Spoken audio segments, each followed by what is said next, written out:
un personaje que nos ha dado tanta alegría, Carlos el Gordo Benjumea. Carlos, gracias por estar con nosotros, buenos días. Gracias, Julio, buenos días. Pues pensando en todas esas aventuras con Alicia del Carpio, de las que usted hizo parte, y por supuesto tratando de abusar de su descanso y de su memoria, para que nos cuente. Muchas gracias. ¿Cómo era la vida con Alicia del Carpio en un estudio de televisión? Bueno, era una vida totalmente diferente a la que hoy en día tienen las comunicaciones.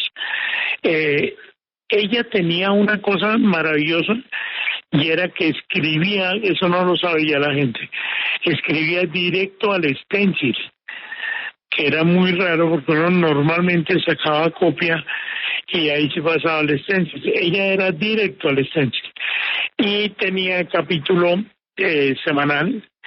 Ensayábamos los lunes, leíamos los lunes, ensayábamos el martes y el miércoles al aire directo. De ese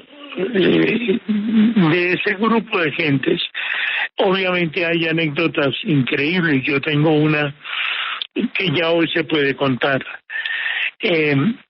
Estaba don Cándido Lechugo, y él siempre llegaba a la lectura tempranísimo. Y entonces un día ella no alcanzó a tener el libreto y el cuento es que le dijo, bueno, vamos a leer. Y Cándido Lechugo de pronto empezó a llorar. Y esta vaina, ¿qué pasó? Y entonces él nos dijo, mire, la verdad es que yo soy analfabeta. Yo he estado metido en un escenario de teatro desde que era bebé y yo nunca tuve tiempo de estudiar y de leer. Entonces, de mi familia yo soy el único analfabeta. ¿Y cómo te aprendes los libretos? Mi hermana viene y no lo lee y yo me lo aprendo así. Esa era la historia de él. Y así eran todas las historias de Alicia. Carlos, para quienes no, pues hemos expresado cómo era la composición del lugar y el esqueleto de la historia, ¿no? Dos parejas que vivían muy cerca, compartían sus vidas, que eran Alicita, su esposo del momento, don Cándido, Estercita, los empleados, que eran Saturnina, don Eloy, y también la esposa de don Eloy, que era la señora Moreno de la vida real, era su esposa en la vida real. Sí. Y de pronto entraban y salían una cantidad de personajes. En el caso de Carlos Benjumea, ¿cómo entra y en calidad de qué entra? Yo estaba haciendo una comedia con el TPB y entonces ella me llama y me dice que por qué no, que le hagan unos capítulos chiquitos. Te digo, bueno, yo, imagínate, uno intentando llegar de alguna manera y así entré a Yo y Tú hacia un profesor de francés que se llamaba Casimiro Aba Capirochipi. Y ese personaje fue entrando a la casa hasta quedarse en ella y hacer parte de la familia de alguna manera. Ya conmigo entró, por ejemplo, Frank el Linero, que hizo el esposo de Alicia, Otto Greifenstein, bueno, 20,000 gentes que estaban cerca de ella, y ella fue metiendo gente a su comedia. Y esos personajes fueron conformando lo que era la sociedad bogotana, básicamente bogotana. Y por eso nosotros teníamos ese arraigo tan especial y ese acento tan ¿cómo estamos de rico? No, la estamos pasando deliciosa. Era como eso todo el mundo.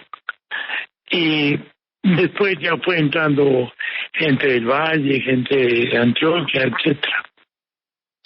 Carlos, estamos tratando de reconstruir, ya reconstruimos los 4 esposos de Alicita. Nos cuenta Liumar, sí, que un actor paisa, Monsalve, se envenenó haciendo un pescado y se murió él y unos amigos a los que él le cocinó.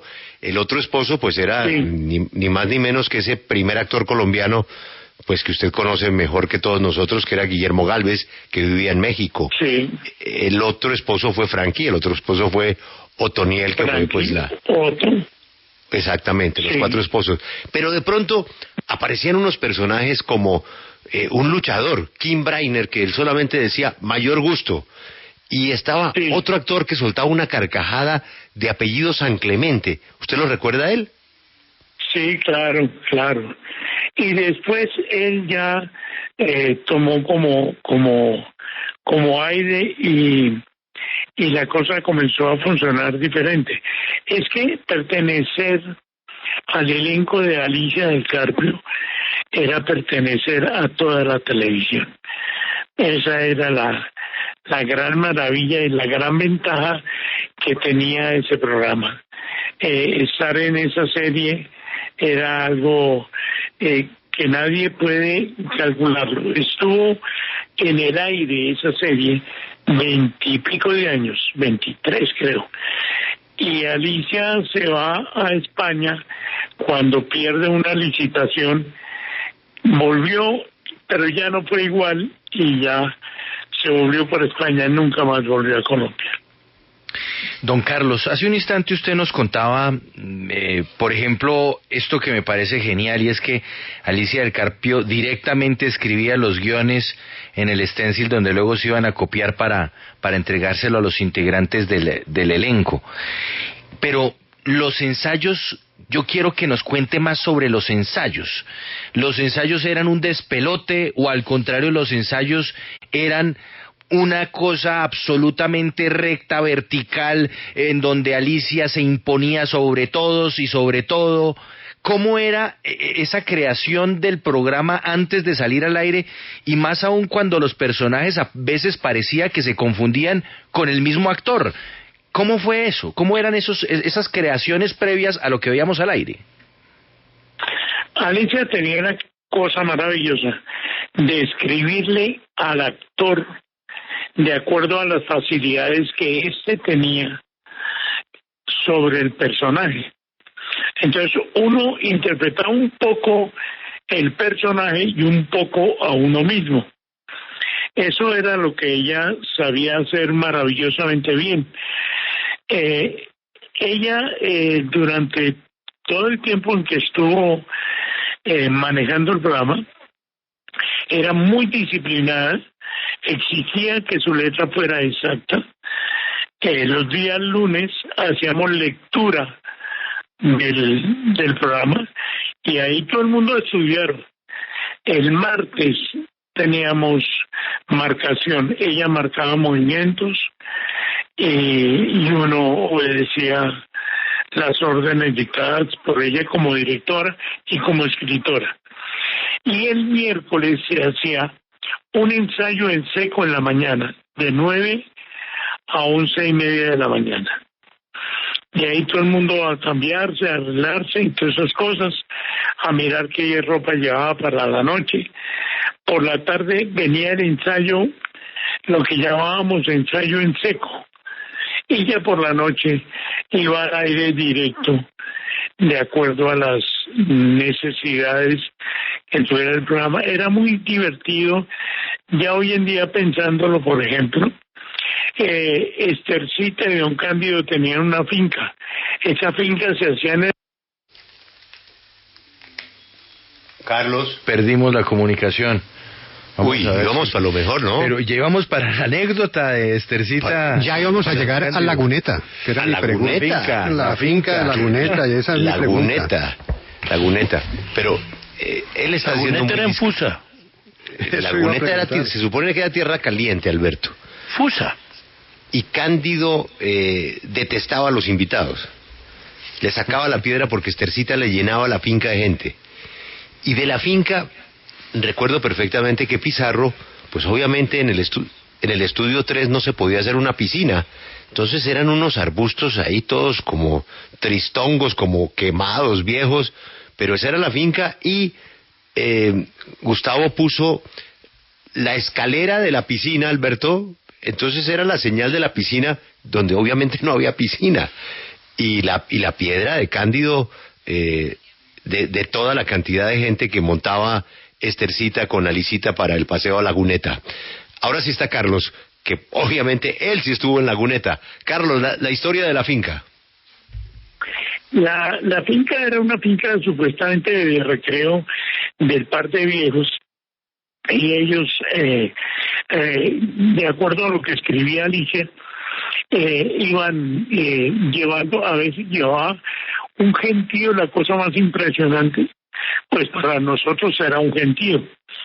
Pero como no había exteriores, que era una cosa que la gente hoy en día no lo entiende, porque después, con el paso de la televisión, ya vinieron los exteriores y las cámaras pequeñas, pero estas cámaras eran unas cámaras boom grandísimas, y entonces del estudio 5 no salíamos, y ahí hacíamos la finca de Laguneta, y hacíamos la casa de Alicia y la calle.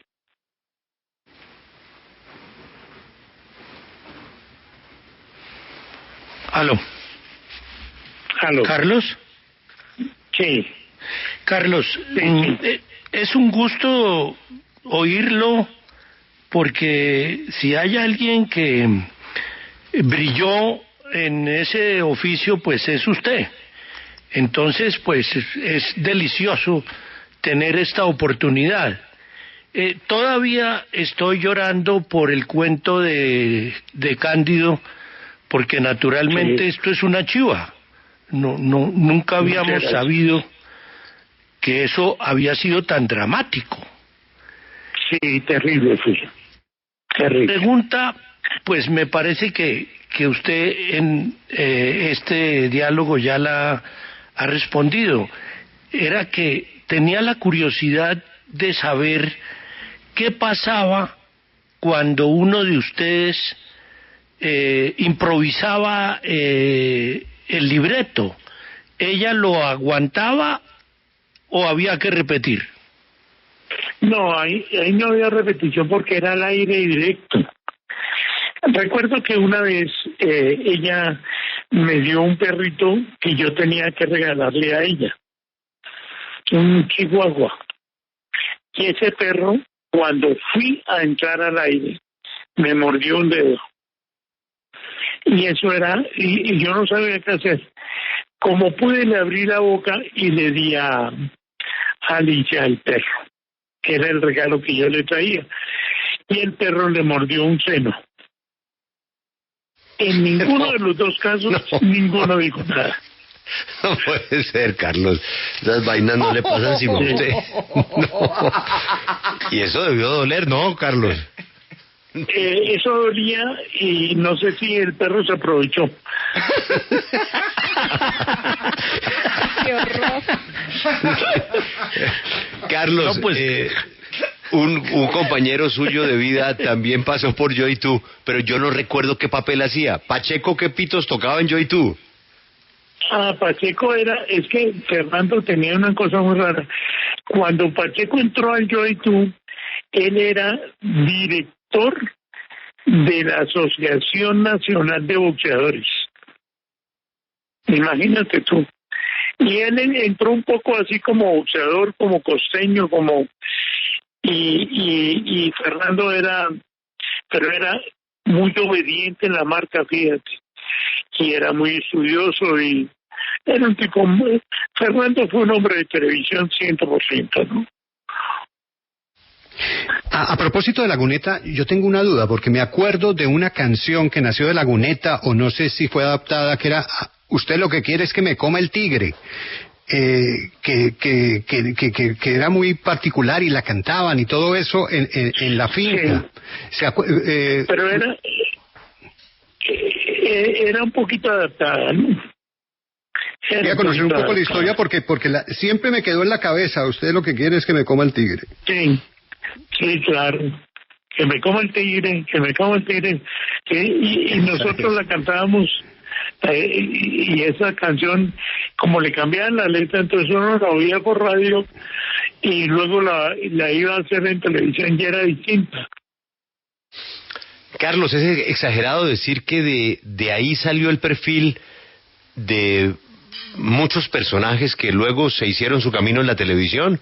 Es decir, ahí se dibujó lo que iba a ser el futuro del Chinche, lo que iba a ser el futuro del Culebro, lo que iba a ser el futuro de Frankie, lo que iba a ser el futuro de Otto, actor, después con Lida Zamora en una película.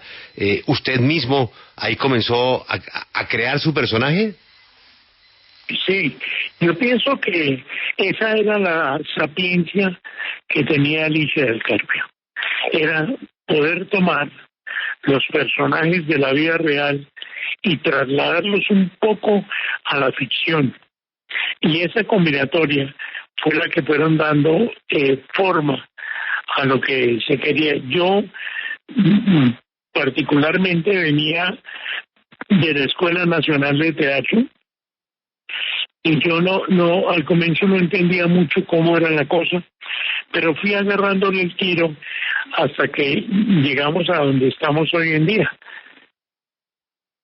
Me están enviando una foto muy linda que usted debe tener, Carlos, y de la que ella habló esta mañana aquí en una entrevista de archivo, que fue un viaje a Cali con el equipo Estrellas de Fútbol de Televisión, en donde las mujeres eran Rebeca, Lida y ella, que eran las madrinas del equipo, y les pusieron corbata. Y usted está también con el uniforme del equipo con corbata, que yo no lo recordaba usted de corbata, pero estaba muy elegante ahí de corbata con otros familiares míos y amigos suyos. Es que ahí estaba, por ejemplo, tu papá, que era él era un jugador de fútbol. Tu papá no era offside, sino era fuera del side. Pero él iba y hacía, y era muy divertido. Y con él se armó ese equipo. Con él, con el negro Mesa era de publicidad. Es que éramos tan poquitos los que armábamos todo el elenco de la televisión, que hoy en día cuando le dicen a uno es que trabajan 5,000 personas en no sé dónde, uno dice, pero ¿a qué horas? Entonces uno se ha ido retirando poco a poco, disimuladamente y quedamente. Sí, a propósito de eso que decían los personajes, yo diría incluso que más que los personajes, todo lo que vino después de series exitosas como Dejémonos de Vainas, El Chinche, es heredera de ese estilo que genera Félix, Operación Jaja. Sí. Sábados Felices, sale de ahí. Exacto, sí. Claro. Ese fue el lugar donde de alguna manera logró esa evolución a contar otro tipo de historias en televisión y de orden familiar. Claro, hay que recordar que Alicia del Carpio, cuando llega a Colombia, ella llega a hacer un programa de televisión que se llamaba El Mundo de los Libros. Ese fue su primer programa. Y ya luego decide escribir la comedia, la escribe porque había un programa que se llamaba Pichoncito de mi alma, que la protagonizaba Álvaro Ruiz, y era protagonizada por él y patrocinada por Aguardiente Pichón de Santander. Don Carlos, yo quisiera saber si usted sabe de qué manera termina Franklin Linero o por qué razón Franklin Linero termina haciendo el papel de gringo, que además luego lo acompañaría en infinidad de roles en la televisión, en el cine, haciendo él el papel de gringo. ¿Por qué Alicia del Carpio lo escogió a él para el marido gringo? Resulta que Franklin Linero es hijo, o era hijo, de una señora inglesa, creo que era, o el papá, uno de los dos era inglés, el otro era samario. Y entonces él hablaba muy bien, calculábamos nosotros, el inglés. Y entonces él hablaba como gringo y así como gringo, pues él tenía su acento, iba a todas partes. Y con ese cuento del acento en inglés, él entró a Yo y Tú. Alicia un día lo lo coge y le dice, bueno, Frank, yo quiero que usted sea mi esposo, pero ojo que es que ser mi esposo no es fácil, porque tiene que quedarse aquí de por vida, pues, ¿no? Y entonces él dijo, yo me quedo. Y de esa manera entró él a ser el gringo, el esposo de ella.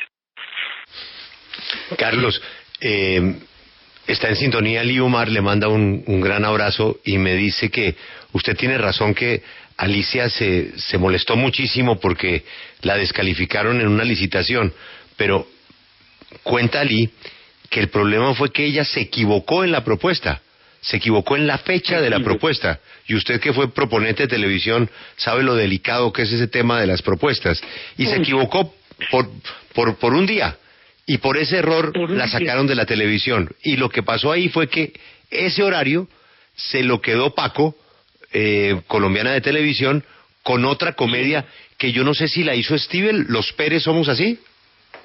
Los Pérez lo hizo David Steven y la hizo, creo que se llama Gregorio Rubín, creo.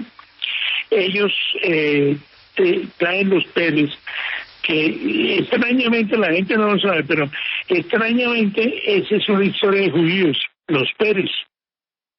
Y esa historia venía de la Argentina. Así es, venía de la Argentina. Pues Carlos, yo tengo solo una sugerencia, escuchando esta entrevista, y se lo digo con el aprecio y el sentimiento de haber compartido con ustedes buena parte de mi vida, y eso siempre me hace muy orgulloso. Es que, escuchándolo, Carlos, yo creo que usted debería hacer, o no sé si ya lo hizo o lo está haciendo, todo esto hay que escribirlo, Carlos. Es una historia maravillosa y la tiene usted muy clara.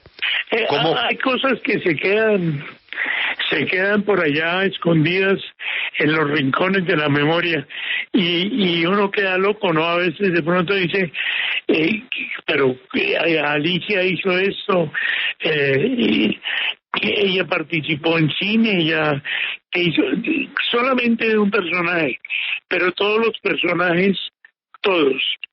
Fíjate, por ejemplo, Casitas, que tuvo una maravillosa agencia de publicidad. Él nunca cuenta eso, pero es su historia, ¿no? Es su vida, su vivencia. Imagínese todas esas noches que pasamos en la casa del Gordo en la 90, todo lo que podríamos contar de eso, Carlos. Uy, no te imaginas. Sí, no, eso es. Algún día yo escribo cosas e intento hacer poner historias que me han pasado, y eso me ha dado la fortuna de contar con la vista, por ejemplo, la tuya, la de Casitas, la de toda la gente joven que ahora hace radio, que hace televisión. Yo no la ve un poco distante, un poco lejana, pero a veces uno sabe que fue partícipe de eso. Carlos, muchas gracias por estos recuerdos. Nos emociona mucho. Y anímese, hoy hay muchas personas que tienen la facilidad de sentarse a escucharle a usted y desarrollar y armar las historias para que eso quede para otras generaciones. No puedo despedirlo sin preguntarle por Eduardo. ¿Sigue en Los Ángeles? No, él está en Miami.